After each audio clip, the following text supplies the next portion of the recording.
ខេត្តបាត់ដំបងសូមកងអញ្ជលីក្នុងនាមប្រជាជនខេត្តបាត់ដំបងសូមកងអញ្ជលីថ្លាថ្លែងដោយក្តីសាមគ្គី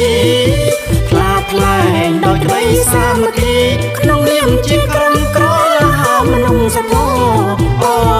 កុំដោយក្តីអំណរសប្បុរសជនទាំងអង្គពេញជនប្រប្រៃ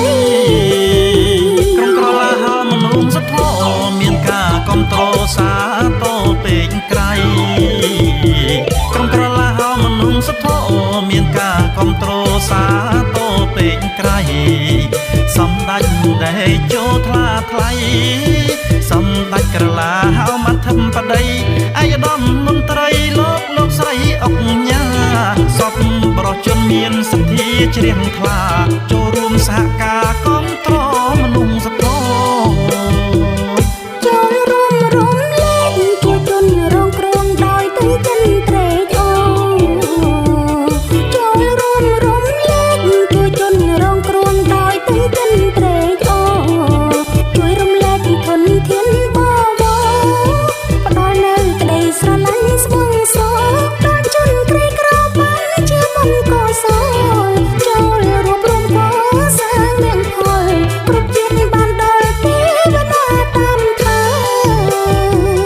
ជាថ្មីម្ដងទៀតក្រុមក្រឡាហោមជូនពោជនជាតិខ្មែរជាថ្មីម្ដងទៀតក្រុមក្រឡាហោមជូនពោជនជាតិខ្មែរសុខសាន្តសន្តិភាពឋិតថេរជីវិតភ្លឺដូចជាដួងខែសូមឲ្យរាជខ្មែរជាងផុតទុក្ខភ័យចាងឆ្ងាយពីកូវីដចងរៃសុខសាន្តសួស្តីដល់រាបរៀងអើយ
សាទរពេកក្រៃ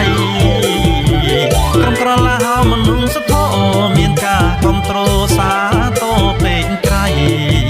សម្ដេចដែលចូលថ្លាថ្លៃសម្ដេចក្រឡាហោមធិបតី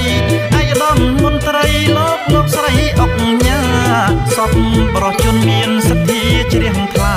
ចូលរួមសហការគ្រប់គ្រងមនុស្សធម៌ចូលរួមរំលែកជួយជនរងគ្រោះដោយទឹកចិត្តត្រេកអរ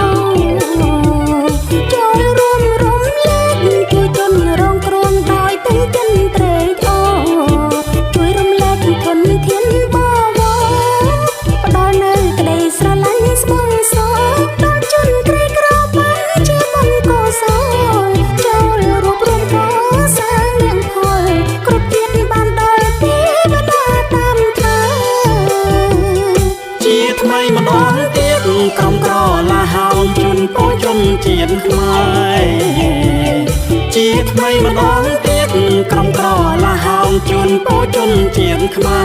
រសុខសាន្តសន្តិភាពឋិតថេរជីវិតភ្លឺដូចជាដួងខែសូមឲ្យរាជខ្មែរជាងផុតទុក្ខភ័យចាងឆ្ងាយពីកូវីដចងរៃសុខសាន្តសួស្តីដល់រាបរៀ